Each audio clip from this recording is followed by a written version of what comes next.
एक शिष्य ने अपने गुरुजी से एक प्रश्न पूछा कि गुरुजी, ये खजूर का पेड़ इतना लंबा क्यों होता है? खजूर का पेड़ इतना लंबा क्यों होता है? दूसरे पेड़ इतने लंबे नहीं होते, खजूर का पेड़ इतना लंबा क्यों होता है?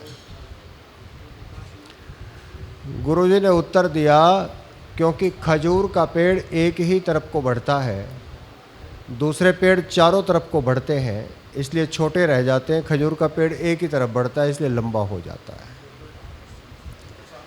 जो लोग 10 स्थानों पर हाथ पैर मारते हैं, ये भी ठीक, वो भी ठीक, ये भी अच्छा, वो भी अच्छा, ये भी सही, वो भी सही, ऐसा भी कर लो, वैसा भी कर लो, वे बीच में रह जाते हैं।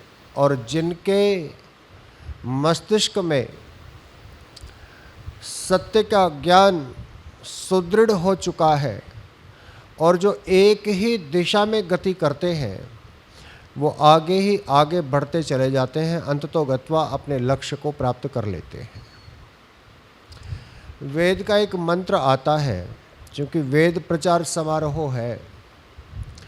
वेद का एक मंत्र आता है, 14 सुंदरतानाम चेतंती सुमति नाम यज्ञम दधे सरस्वती। वेद कहता है कि ये जो सरस्वती है, ये जो वेद वाणी है, ये क्या करती है, इसे क्यों पढ़ना चाहिए और इसको पढ़ कर के व्यक्ति कैसे आगे बढ़ सकता है, कैसे उन्नति कर सकता है। इसमें 3 बातें बताई हैं इस मंत्र में। पहली बात है 14 सुंदरतानाम, ये वेद की वाणी सत्य का बोध कराती है, सत्य के बारे में बताती है, जो सत्य है उसी के बारे में बताती है। यहाँ असत्य की कोई स्थान नहीं है। और आज तक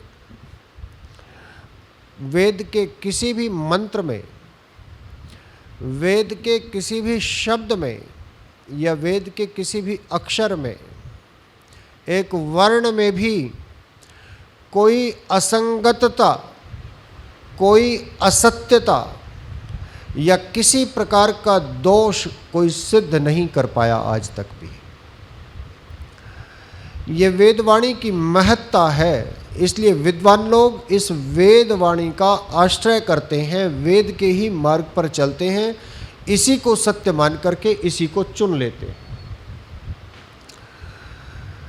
दूसरी बात है चेतंती सुमति नाम, ये बुद्धि को सुमति बना देता है, उत्तम बुद्धि वाला बना देता है। आज हम सब लोग जिस समाज में रह रहे हैं, उस समाज में एक शब्द बहुधा सुनाई पड़ता है, असहिष्णुता। असहिष्णुता। और हम बार बार ये कहते हैं कि हमें सहिष्णु होना चाहिए। धर्म लोगों को सहिष्णु बनाता है। सहिष्णु माने सहन करने वाला, दूसरे की बातों को सहन करने वाला, दूसरे की बातों को सुनने वाला, दूसरों की बातों को सम्मान देने वाला, वो सहिष्णु होता है। वेद से बढ़कर के संसार का और कोई ग्रंथ ऐसा नहीं है और किसी व्यक्ति की शिक्षा ऐसी नहीं है जो किसी को सहिष्णु बना सके। जिस वेद की वाणी में लिखा हो, मनुर्भव जनया दैव्यम जन्म, अमनुष्य तू मनुष्य बन और स्वयं मनुष्य न बन, अपनी अगली पीढ़ी को उससे भी श्रेष्ठ देव कोटि में लेकर के जा, उससे भी अच्छा बना, अपने से भी अच्छा बना। इससे बढ़कर सहिष्णुता की बात पूरे संसार के किसी धर्म ग्रंथ में नहीं हो सकती। जितनी भी उन्नतियों का मूल है वो सद्बुद्धि है, वो सन्मति है। अगर सन्मति ना हो, सद्बुद्धि ना हो, तो व्यक्ति पतन को प्राप्त हो जाता है। व्यक्ति के पतन में कोई शंका नहीं रहती। आज नहीं तो कल उसका पतन होना ही होना है। समाज में कुमति आ जाए तो समाज का पतन होगा, राष्ट्र में कुमति आ जाए तो राष्ट्र का पतन होगा। इसलिए व्यक्ति से लेकर के राष्ट्र तक या कहूँ तो विश्व तक सद्बुद्धि ही, सन्मति ही उन्नति की कारिका है। और वेद का ये मंत्र कहता है, चेतंती सुमति नाम, ये सद्बुद्धियों को झंकृत करता है। चेतंती माने झंकृत करता है, चेतावनी देता है, संकेत करता है, अच्छी बुद्धि बनाने के लिए प्रेरणा देता है। और तीसरी बात कहता है ये वेद मंत्र, यज्ञम दधे, यज्ञ को धारण करने वाला बना देता है। ये वेद की वाणी यज्ञ को धारण करने वाला बना देती है। यज्ञ शब्द के वैसे तो बहुत सारे अर्थ ऋषिवर ने किए हैं। शिल्प विद्या, जिसको इंजीनियरिंग कहते हैं, वो भी यज्ञ में आती है। चिकित्सा, जिसको डॉक्टरी कहते हैं, जो कल सम्मेलन हुआ, बड़ा सुंदर सम्मेलन हुआ, वो भी यज्ञ में आती है। संसार के विविध विद्याओं को प्राप्त करना और उससे लोकोपकार करना, ये भी यज्ञ में आता है। अग्निहोत्र भी यज्ञ का स्वरूप है। माता पिता की सेवा करना भी यज्ञ का स्वरूप है। अतिथियों का सम्मान करना भी यज्ञ का स्वरूप है। जीव जंतुओं की सेवा करना भी यज्ञ का स्वरूप है। बहुत सारे यज्ञ के स्वरूप हैं, परंतु अगर इनका एक निहितार्थ देखा जाए तो यज्ञ का निहितार्थ है परोपकार। यज्ञ का शाब्दिक अर्थ है भलाई। यज्ञ का शाब्दिक अर्थ कहा जा सकता है कि दूसरों का उपकार करना। इस कार्य को यदि कोई सिखाता है तो वो वेदवाणी सिखाती है। बहुत सारे लोगों ने इससे शिक्षा प्राप्त की है, अपने जीवन को परिवर्तित किया है, अपने जीवन को बदला है। और उनके जीवन को देख करके हम लोग भी शिक्षा प्राप्त करते हैं। हम लोग भी शिक्षा प्राप्त करके अपने जीवन को बदलने का प्रयत्न करते हैं और उनको जानने का प्रयत्न करते हैं कि उनके जीवन में ये सद्मति कहाँ से आई, ये सद्बुद्धि कहाँ से आई, ये सत्य के प्रति अगाध निष्ठा कहाँ से आई, ये परोपकार की ऐसी भावना कहाँ से आई, हम ये जानने का प्रयत्न करते हैं। यदि हम इन तीन बातों के परिप्रेक्ष्य में श्री कृष्ण जी महाराज के जीवन को देखें तो ऐसा लगता है कि उनका पूरा जीवन वेद के प्रकाश से प्रकाशित था, वेद के आलोक से आलोकित था। यही कारण है जब सभा पर्व में राजसूय यज्ञ होने लगा और अग्र पूजा की बात आई तो भीष्म पितामह ने स्वयं कहा था कि वेद वेदांग विज्ञानम बलम चाप्यधिकम तथा नृणाम लोके को ही अन्यत केशवादृते। इस समय संसार में वेद और वेदांगों का विद्वान इनसे बढ़कर के और कौन हो सकता है। क्यों ना इनकी अग्र पूजा की जाए, क्यों ना इनका सबसे प्रथम सम्मान किया जाए, क्योंकि उन्होंने न केवल महर्षि संदीपनी मुनि के आश्रम में जाकर के, और देखिएगा हमारे आर्य समाज की तो बहुत सारी वेद पाठशालाएं हैं, हमारे आर्य समाज के तो बहुत सारे गुरुकुल हैं, और आर्य समाज तो जाना ही वेद के नाम से जाना जाता है। ऋषि दयानंद जी तो वेदों वाले ऋषि कहे जाते हैं, लेकिन आर्य समाज भी वेद के प्रचार प्रसार के लिए जाना जाता है। पौराणिक जगत में भी कुछ स्थानों पर वेद पाठशालाएं हैं, कुछ स्थानों पर, जैसे तिरुपति में है, तिरुपति बालाजी जो मंदिर है बहुत प्रसिद्ध, जिसकी आँख पर चंदन लगा दिया भगवान की। मैंने पूछा कि ये आँख तक चंदन का क्या प्रयोजन है, यहाँ तक लगा दिया, यहाँ तक लगाते माथे तक, तो उन्होंने कहा इसलिए लगा दिया ताकि भगवान की आंखें बंद रहें। चंदन ऐसे लगा दिया ताकि भगवान की आंखें बंद रहें। मैंने कहा ये आंखें आपने बंद की हैं या पहले से ही बंद थीं? उन्होंने कहा नहीं, भगवान ने स्वयं आंखें बंद कर रखी हैं। तो मैंने पूछा क्यों बंद कर रखी हैं? तो उन्होंने कहा इसलिए कि कलयुग में पाप बढ़ गया है ताकि पाप दिखाई ना पड़े भगवान को। मैंने कहा ये तो बड़ी गड़बड़ हो जाएगी। अगर देखने वाला ही आंख बंद करके बैठ जाएगा तो फिर तो पाप बढ़ेगा ही बढ़ेगा। अरे भगवान को तो आंखें विशेष खुली रखनी चाहिए, बल्कि 24 घंटा खुली रखनी चाहिए कि कहीं भी पापी दिखाई पड़े उसको उसी समय दंड का विधान कर दे। तो वहां पर एक वेद पाठशाला है। ऐसे ही उज्जैन में एक महर्षि संदीपनी के नाम से वेद पाठशाला है। वह प्राचीन काल में महर्षि संदीपनी वेद पढ़ाया करते थे और उन्हीं के आश्रम में आग्रह करके, विशेष आग्रह करके श्री कृष्ण जी, दाऊ जी और अपने परिवार के और लोगों के साथ वेद पढ़ने के लिए गए थे।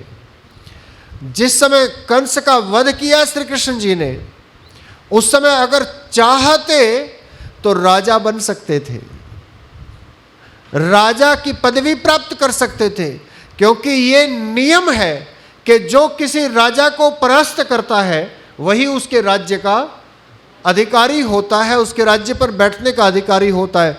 लेकिन उन्होंने कहा कि मेरा तो मन विद्या प्राप्त करने की तरफ है, मेरा मन विद्या प्राप्त करने की तरफ है। इस संसार का कोई भी प्रलोभन मुझे वेद की वाणी को प्राप्त करने से रोक नहीं सकता। राज्य का प्रलोभन भी नहीं।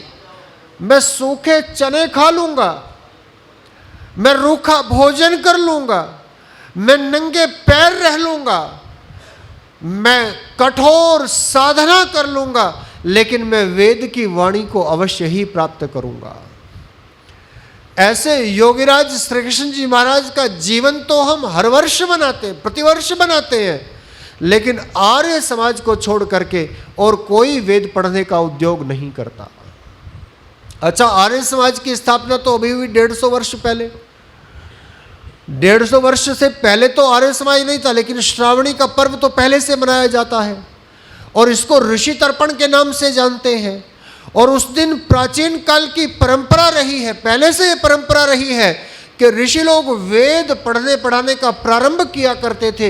ये भी सब जानते हैं, फिर भी जो उस परंपरा को मानने वाले हैं, जो महर्षि वेद व्यास का नाम ले लेकर के अपने जीवन को चलाने वाले हैं, जो महर्षि वेद व्यास के नाम से पुराणों की रचना बता करके, उनको पढ़ करके, उनका प्रचार करके, उनके नाम से अपने जीवन के बहुत सारे सुखों को प्राप्त करने वाले हैं, वे लोग भी इस बात को भूल गए कि जिनका नाम कृष्ण द्वैपायन व्यास था, उनका नाम कृष्ण द्वैपायन व्यास था, वेद के पढ़ने पढ़ाने, वेद की शिक्षा देने दिलाने, वेद का प्रचार करने कराने और वेद की संहिताओं को लिपिबद्ध करने के कारण उनका नाम वेद व्यास पड़ा। तथापि इतना होते हुए भी, उनको जानकारी होते हुए भी, फिर भी वेद नहीं पढ़ते।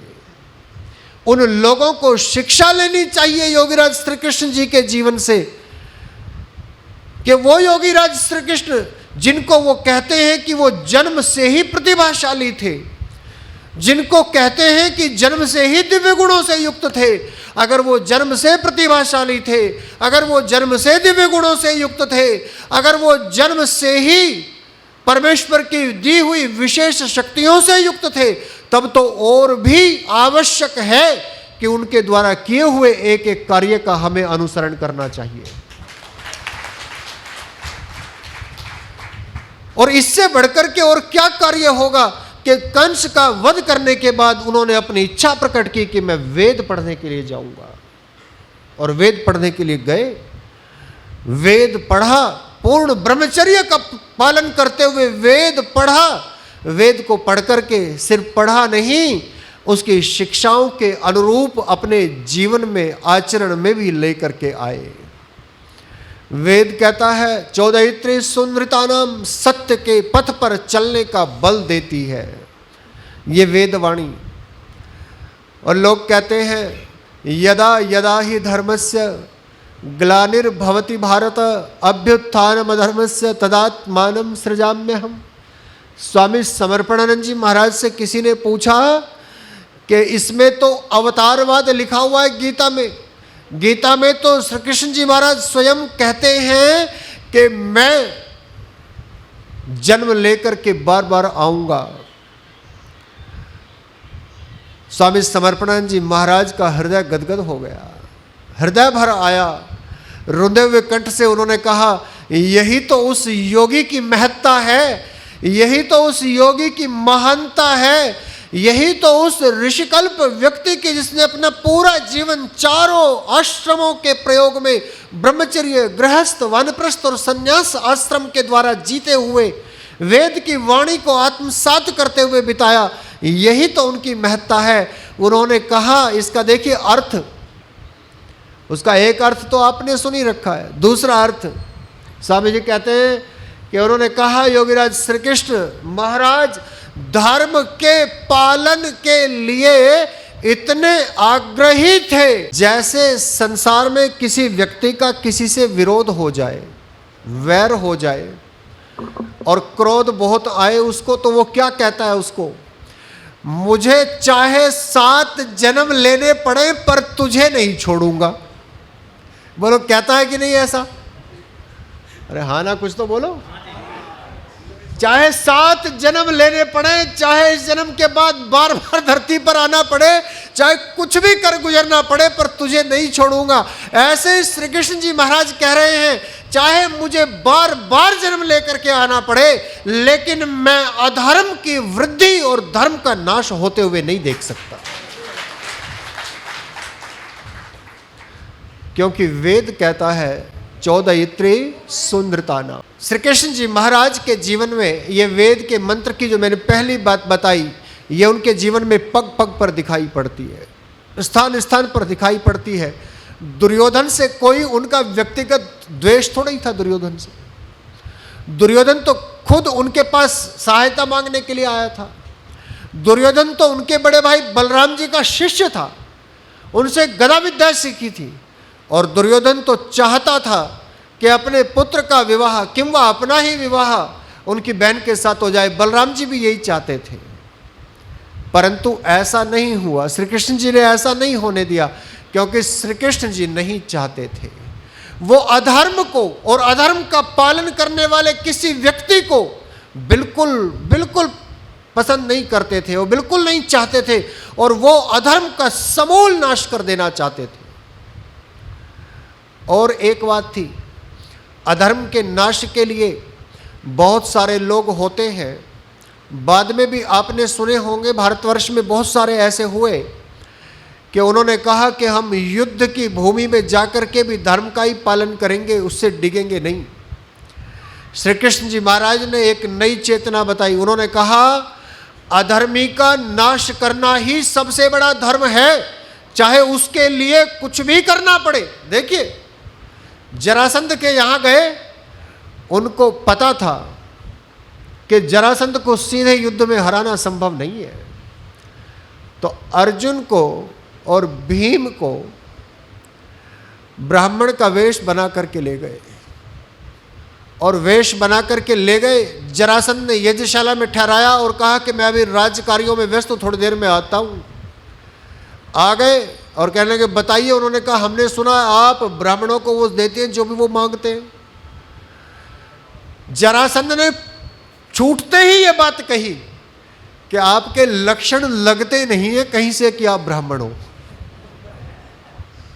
ऐसे ऐसे भुजदंड, इतना इतना लंबा चौड़ा शरीर, हाथों में एक के धनुष की प्रत्यंचा खींचने से गड्ढे बने हुए और गदा के पकड़ने से हाथ में डील पड़े हुए, ये ब्राह्मणों के लक्षण होते हैं। ब्राह्मण तो पढ़ने पढ़ाने वाले होते हैं, सुकुमार होते हैं, उनका तो जीवन विद्या के प्रचार प्रसार में निकलता है। तो कल लगते तो नहीं हो, परंतु चूंकि मेरी प्रतिज्ञा है, मैं उससे हट नहीं सकता, इसलिए बताओ कि आपको क्या चाहिए। अगर श्री कृष्ण जी ना होते तो जरासंध का वध ना हुआ होता। श्री कृष्ण जी भी उन्हीं घिसी पिटी लकीरों पर चलते रहते, जैसा किसी पुस्तक में लिख दिया गया उसी को पालन करते रहते, तो शायद धर्म की रक्षा का इतना बड़ा उद्योग, राष्ट्र को एक सूत्र में पिरोने का इतना बड़ा उद्योग, और हमारे भारतवर्ष राष्ट्र के मध्य भाग में, चाहे वो हस्तिनापुर हो, चाहे वो चेदी हो, चाहे वो अन्य दूसरे प्रांत हों, जिनमें बैठे हुए ऐसे राक्षस जैसे दिखने वाले, अधर्म का पालन करने वाले लोगों का नाश करने के लिए योगीराज श्री कृष्ण जी महाराज ने वेद के मार्ग का अवलंबन किया। और वेद के मार्ग के अनुसार चलते हुए उन्होंने इन सब को परास्त किया। एक बार नहीं, न जाने कितनी बार महाभारत में ऐसा मिलता है, न जाने कितने प्रसंग ऐसे आते हैं उनके जीवन में। और मजे की बात तो ये कि महाभारत में योगीराज श्री कृष्ण जी का जीवन प्रारंभ ही द्रौपदी के स्वयंवर से होता है। द्रौपदी के स्वयंवर में जब पांडव आए हुए हैं, उन पांडवों को पहचानते हैं श्री कृष्ण जी, और पहचान करके उनकी रक्षा करने और अर्जुन के साथ द्रौपदी का विवाह कराने व युधिष्ठिर के साथ विवाह कराने, अर्जुन को उस स्वयंवर को जीतने की बात कहने की प्रेरणा देते हुए दिखाई पड़ते हैं। वहाँ थोड़ा सा उनके विषय में उल्लेख है। बाद में राजसूय यज्ञ में शिशुपाल ने उनके बारे में बहुत सारी बातें कही, बहुत सारी गालियां उनको दी, बहुत सारे अपशब्द उनको कहे, लेकिन वहां पर भी वो शांत बने रहे। ये वेद का मंत्र कहता है, 14 सुनृतानाम, सत्य के पथ पर दृढ़ होकर के जो बढ़ने वाले हैं उनको सत्य के पथ पर बढ़ने का बल ये वेदवाणी प्रदान करती है। इस वेदवाणी को पढ़ने वाला सत्य के पथ को कभी नहीं छोड़ता, कभी भी नहीं छोड़ता। प्रारंभ से लेकर अंत तक पांडवों का विजय ना हो पाता यदि श्री कृष्ण जी उनके साथ ना रहते। इसलिए तो लिखना पड़ा महाभारतकार को भी, यत्र योगेश्वरो कृष्णः यत्र पार्थो धनुर्धरः तत्र श्री विजयो भूति ध्रुवा नीतिर्मतिर्मम। जहाँ श्री कृष्ण जी जैसा बुद्धि का चातुर्य हो, उत्तम बुद्धि हो, और जहां अर्जुन के जैसा धनुर्धर हो, वीर बलवान योद्धा हो, वहीं पर विजय होती है। यत्र ब्रह्म च छत्रम च सम्यंचौ चरतौ सह, जहां ब्रह्म और छत्र ये दोनों गुण एक साथ विचरण करते हैं, वहीं पर विजय होती है, वहीं पर श्री होती है, वहीं पर ध्रुव अटल अड़िग मंगल का वास होता है। ये हमारे शास्त्रों की, ये हमारे ऋषियों की, ये हमारे महापुरुषों की बातें हैं और ये वेद से निकली हुई है। चेतंती सुमति नाम, उत्तम बुद्धियों को प्रेरणा देने वाली, उत्तम बुद्धियों को प्रेरणा देती है ये वेदवाणी। अच्छी बुद्धियों को प्रेरणा देती है, बुद्धि को अच्छा बना देती है। एक एक बात उनके जीवन की ऐसी घटित होती है कि उनके जीवन में अच्छी से अच्छी और अच्छी अच्छी किस किस बात को बताएं। बाल्यकाल से लेकर के, बाल्यकाल में आक्षेप लगा दिए उनके ऊपर, न जाने क्या क्या आक्षेप लगा दिए। और देखिए मजे की बात सुनिएगा, मजे की बात ये है कि पहले लोग बुरा बनाते हैं और बुरा बनाने के बाद फिर उसके ऊपर लिपापोती करने का प्रयास करते हैं। अभी कल एक बात आई थी कि कैसे कोई भी सभ्य व्यक्ति, सभ्य समाज या सभ्य राष्ट्र ये स्वीकार कर सकता है कि 16,000 पत्नियां किसी व्यक्ति की हों। 16,000। तो अब किसी ने मेरे पास एक मैसेज भेजा कि वे युद्ध में जो सिपाही मृत हो गए, मारे गए, उनकी पत्नियों को आश्रय देने के कारण से वो कहते थे कि 16,000 पत्नियां श्री कृष्ण की हैं। मैंने कहा अरे भले मानुस, जब तुम्हें लीपा पोती ही करनी थी तो थोड़ी ढंग से करते, कोई काम ठीक तरीके से करते। श्री कृष्ण जी जैसा महापुरुष किसी अन्य की पत्नी को अपनी पत्नी कहे, ये तो उसके जीवन में संभव ही नहीं हो सकता। ये कहते तो ठीक था कि श्री कृष्ण जी ने उन 16,000 जो युद्ध में मृत सैनिक थे, उनकी पत्नियों को अपनी पुत्री के रूप में, अपनी पुत्री के रूप में उनके सहाय करने के लिए, उनका भरण पोषण करने के लिए, उनका सब कुछ करने के लिए लालन पालन, और आज भी तो सरकारें करती हैं। चूंकि श्री कृष्ण जी राजा थे, उनका कर्तव्य था कि युद्ध में जो बालक अनाथ हो गए उनका पालन पोषण करें। अब ऐसे लाखों में बालक रहे होंगे तो लाखों उनके पुत्र हो गए, लाखों उनकी पुत्री हो गई। यदि इसको संभव माना भी जाए तो ठीक तरीके से करें। अब लीपापोती करते हैं। पहले बता दिया कि वो वहाँ वृंदावन में वस्त्र उठाया करते थे और अब उसको लीपापोती कर रहे हैं कि नहीं, वो गलत अश्लील तरीके से वो स्नान किया करती थी, इसलिए उनको रोकने के लिए उनके वस्त्र उठा लिए ताकि उनको शिक्षा प्राप्त हो सके।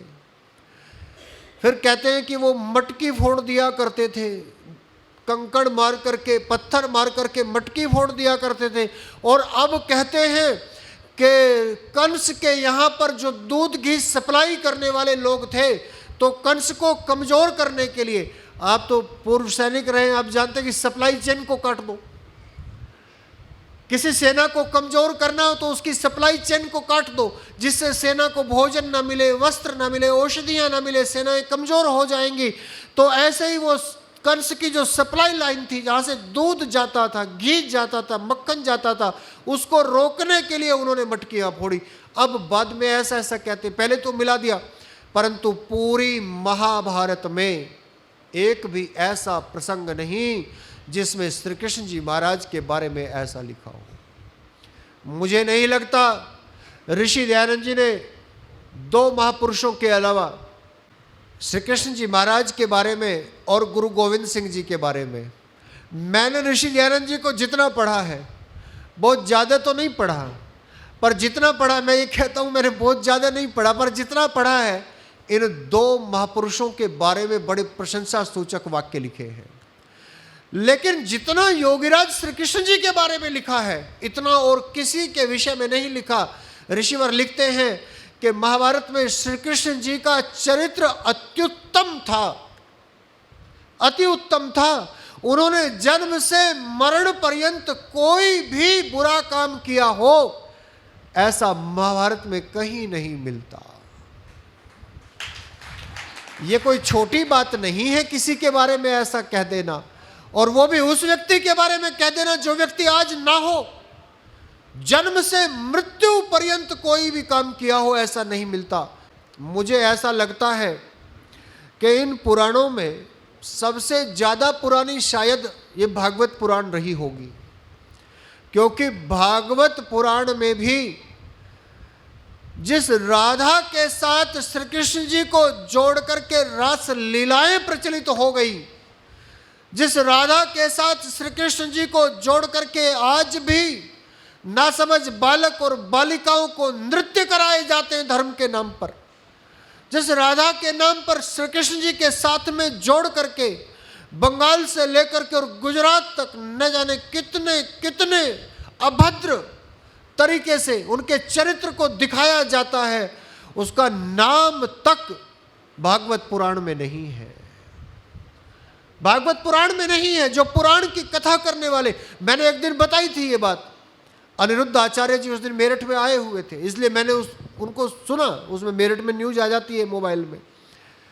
अनिरुद्ध आचार्य जी आए हुए थे, अनिरुद्ध आचार्य जी का वो वीडियो, और बाद में एक अपने समाज शास्त्र के रिटायर्ड लेक्चरर हैं, मैं नाम तो उनका भूल गया, वो तो पीछे पड़ गए कि लिख के दो मुझे, ये क्या बताया था आपने। फिर मैंने उनको लिख करके दिया। उसमें शब्द आया था, जिस पहले दिन की कथा की बात है, उसमें शब्द आया था, एक शब्द है संस्कृत का, धातु रूप है आधावंतः, इस प्रकार से बनता है, दौड़ते हुए या दौड़ने से संबंधित है, और आ उपसर्ग लगा हुआ है प्रारंभ में। पहले शब्द के पीछे विसर्ग लगा हुआ है, उन विसर्गों को र हो गया और र को आ के साथ जोड़ दिया तो बन गया राधावंतः, ऐसे बन गया। तो अनिरुद्ध आचार्य जी ने पुस्तक उठाई और पुस्तक उठा करके कहा कि लोग आक्षेप करते हैं कि श्रीमद् भागवत में पुराण में राधा का नाम नहीं है, देखो ये रहा राधा का नाम, और ऐसे दिखाया। अचंभे की बात और बड़ी खुशनसीबी, बड़ी उत्तम बात कि उनके एक शिक्षक जो संस्कृत पढ़ाने वाले थे वो उनके साथ मंच पर बैठे हुए थे। वो लाए तो इसलिए थे कि गुरुजी मेरा सहयोग करेंगे, गुरुजी ने उनको बीच में ही टोक दिया। वीडियो बन रहा है, गुरुजी ने बीच में ही टोक दिया, और बीच में टोक करके कहा कम से कम ऐसी बात का प्रयोग तो ना करो कि लोग आपकी हंसी उड़ाएं, लोग ये कहें कि इसको संस्कृत के संधि के इतने सामान्य नियम भी नहीं पता कि विसर्गों को रह होकर के यहाँ आधावंते के साथ मिलकर के राधावंता बन गया है। ये राधा और वंता ऐसा शब्द नहीं है, इसकी कैसे संगति लगाओगे इस श्लोक में, कहीं संगति ही नहीं बैठ सकती। वो तो शब्द शायद ऐसा था, आयुध ही राधावंता, ऐसा करके था कि आयुध लेकर के, हथियार लेकर के वे दौड़ पड़े सेना के ऊपर, कुछ इस प्रकार का प्रयोग था। पूरा शब्द तो मुझे स्मरण नहीं, पूरा श्लोक में स्मरण नहीं, लेकिन जैसे तैसे करके प्रयास करते हैं। और वैसे ही प्रयास करते हैं जैसे बुद्ध की पूजा करने का समय आया तो पता चला वेद में कहाँ बुद्ध की पूजा है, तो मंत्र जोड़ दिया, उद्बुद्ध स्वाग्ने। अब यह भी भूल गए कि ये उद्बुद्धस्व शब्द है। उद्बुद्धस्व, उद्बुद्धस्व माने प्रकट हो जाओ, जाग जाओ। प्रार्थना कर रहे हैं अग्निदेव को। फिर कहा शनि की पूजा करो, ये सब जो दोष है, ये सब जो कष्ट है, शनि के कारण से आ रहे, शनि की पूजा करो। तो शनि की पूजा के लिए कहाँ का वेद में कहाँ लिखा है, तो मंत्र जोड़ दिया, शन्नो देवी रभिष्टय शन्नो। अब उसको ये भी नहीं पता कि शम अलग शब्द है और नह अलग शब्द है। नह माने हमें, शम माने शांति देने वाला, अभिष्टय माने उत्तम सुख प्रदान करने के लिए, शांति देने के लिए, उत्तम सुख प्रदान करने के लिए। ये जल है, ये हमारे लिए कल्याणकारी होवे, ऐसा उसका मंत्र का अर्थ है। तो ये उत्तम बुद्धि, सद्बुद्धि, श्रेष्ठ बुद्धि वेद के पढ़ने पढ़ाने वाले को प्राप्त होती है और वो सत्य के मार्ग पर चलता है। योगीराज श्री कृष्ण जी का जीवन इसका एक उदाहरण है। उनके जीवन की एक एक घटना उनका उदाहरण है। जन्म से मृत्यु पर्यंत कोई भी बुरा कार्य उन्होंने कभी भी नहीं किया। नीतिमान थे, नीति का प्रयोग तो किया और विलक्षण नीतिमान थे। हमारे योगेश दत्त जी तो कह रहे थे कि श्री कृष्ण जी के बाद में ऐसा कोई मिलता ही नहीं श्री कृष्ण जी जैसी नीति का प्रयोग करने वाला। अगर प्रयोग करने वाला होता तो स्वामी दयानंद जी महाराज ने एक बात लिखी है, जब उन्होंने लिखा कि मंदिरों को औरंगजेब ने तोप लगा करके गोलों से उड़ा दिया, बमों से उड़ा दिया, तोप लगा करके मंदिरों को। और स्वामी जी महाराज ये लिखते हैं कि उस समय अगर श्री कृष्ण जी जैसा कोई वीर पुरुष होता तो इन अधर्मियों के छक्के छुड़ा देता, इनके छक्के छुड़ा देता। हम श्री कृष्ण जी का जन्मदिन मनाते रहे, हम श्री कृष्ण जी की पूजा करते रहे, मंदिरों में बैठा दिया, लेकिन उनके गुणों को अपने जीवन में अपनाने से चूक गए। कितने युद्ध उन्होंने लड़े, कितने लोगों को उन्होंने स्वयं संहार किया, कितने लोगों का करवाया, अधर्मियों का, पापियों का। और महाभारत के युद्ध में तो कमाल कर दिया, बिना शस्त्र उठाए, केवल अपनी नीति से, केवल अपनी बुद्धि से, केवल अपनी रण कुशलता से सारे लोगों को शस्त्र उठाने की जरूरत नहीं पड़ती। युद्ध में जो जनरल और ब्रिगेडियर होते हैं वो मोर्चे पर आगे नहीं लड़ते, वो नीतियां बनाते, वो योजनाएं बनाते, सेनाएं कैसे लड़ेंगी, और उनकी नीतियों के बलबूते पर विजय होती है। और विजय सेनापति की कही जाती है कि सेनापति की विजय हुई, राजा की विजय कही जाती है कि राजा की विजय हुई। उन्होंने योजना बनाई, एक भी व्यक्ति, कौरव पक्ष का एक भी व्यक्ति, चाहे भीष्म पितामह, चाहे द्रोणाचार्य, चाहे कर्ण, कोई भी एक भी सेनापति पांडव हरा नहीं सकते थे यदि श्री कृष्ण जी की युक्ति उनके साथ ना होती। एक को भी नहीं हरा सकते थे, इतने नीतिमान, इतने बुद्धिमान। एक भी सेनापति को पांडव नहीं हरा सकते थे, वीर थे, इसमें कोई मतभेद नहीं है। वीरता में कोई कमी नहीं थी, युधिष्ठिर के धर्म में कमी नहीं थी, अर्जुन के धनुर्धारी होने में कमी नहीं थी, भीम के गदाधारी होने में कमी नहीं थी, और भी पांडवों के अस्त्र शस्त्र संचालन में, वीरता में कोई कमी नहीं थी। लेकिन युक्ति में, मति में श्री कृष्ण जी जैसा किसी के पास ज्ञान नहीं था।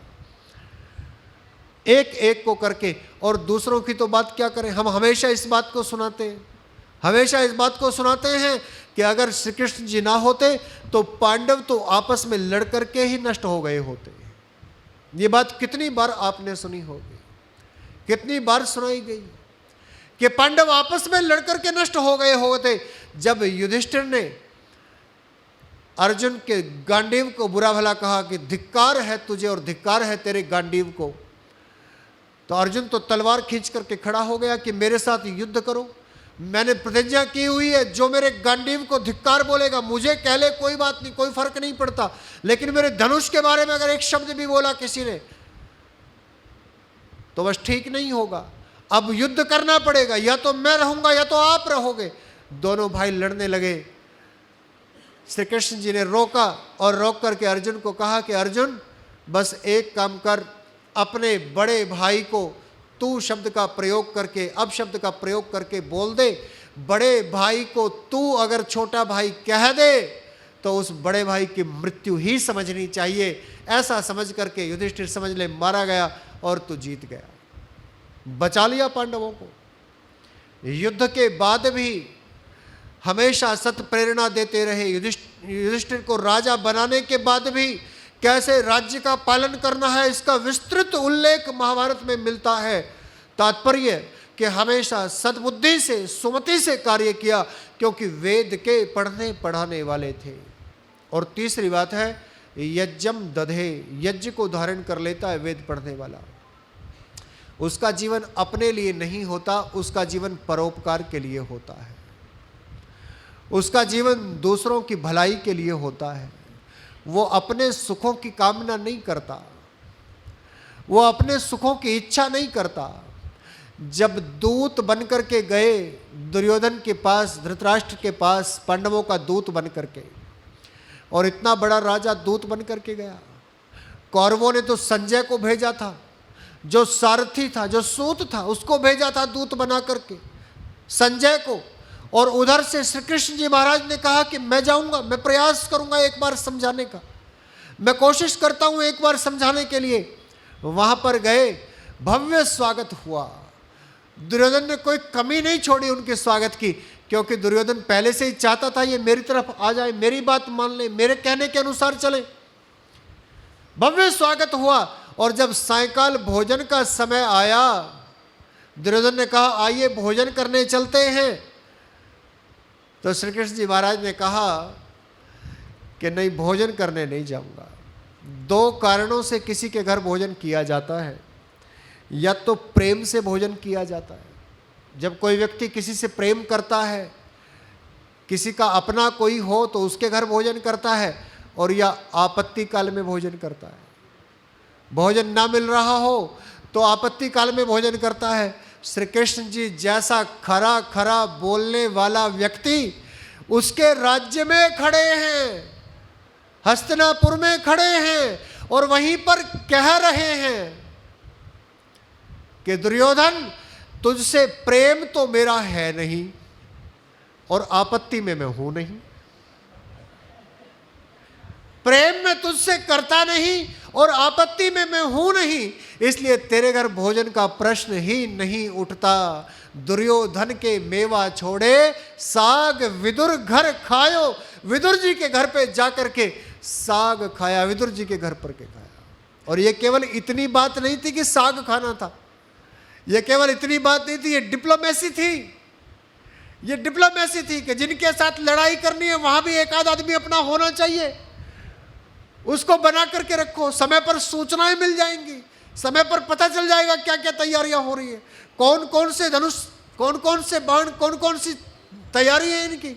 तो ये डिप्लोमेसी थी। इतने डिप्लोमेटिक, इतने नीतिमान, इतने कूटनीतिक व्यक्ति श्री कृष्ण जी महाराज, और ऐसे व्यक्ति जिन्होंने संसार का उपकार ही उपकार करने का हमेशा विचार किया, हमेशा संसार का कल्याण ही कल्याण करने का विचार किया। अपने पूरे जीवन में न कभी राज्य सुख की कामना की, न कभी सम्मान की कामना की, और यहाँ तक स्वयं कह दिया न त्वहम कामये राज्यम न स्वर्गम न पुनर्भवम कामये दुख तप्तानाम प्राणिनाम अर्तिनाशनम। तो ये यज्ञ ही तो है, ये यज्ञ भावना ही तो है। ये तीनों बातें उनके जीवन में साक्षात दिखाई पड़ती हैं, क्योंकि उन्होंने वेद पढ़े थे, वेद का स्वाध्याय किया, वेद का अध्ययन किया, और वेद की शिक्षाओं को अपने जीवन में उतारा। इसलिए हमेशा सत्य के मार्ग पर रहे, हमेशा सुमति के साथ, नीति के साथ कार्य किया, और हमेशा परोपकार में लगे रहे। इसलिए हम भी यदि उनके जन्म दिवस को मनाएंगे और यदि हम भी वेद की कथाओं का श्रवण करके, वेद की वाणी का स्वाध्याय करके श्री कृष्ण जी जैसा बनने का स्वप्न देखते हैं, प्रयत्न करते हैं, तो हमें भी अपने जीवन में उनकी अच्छी अच्छी बातों को अपनाना चाहिए, धारण करना चाहिए। उन पर जो दोष लगे हुए हैं, उनके निर्दोष जीवन पर जो भी आपत्तियां लगी हुई हैं, उनको आप नासमझ लोगों का प्रयास समझ करके छोड़ दें। और जैसा आर्य समाज ने, जैसा ऋषि दयानंद जी महाराज ने कहा और जैसा आर्य विद्वानों ने श्री कृष्ण जी का चरित्र लिखा, यदि हो इनके पास, भवानीलाल भारतीय जी ने लिखा है, बंकिम चंद्र चटर्जी ने लिखा है श्री कृष्ण का चरित्र, शुद्ध जीवन चरित्र, उसको पढ़े, उसके अनुसार अपने जीवन और अपने बच्चों के जीवन को बनाएं। 100 से अधिक देशों में देखा जाने वाला, सर्वाधिक लोकप्रिय और सबसे अधिक फॉलोअर्स के साथ पूरी दुनिया में आर्य समाज के विचारों का प्रचार करने वाला एकमात्र चैनल वैदिक प्रचार।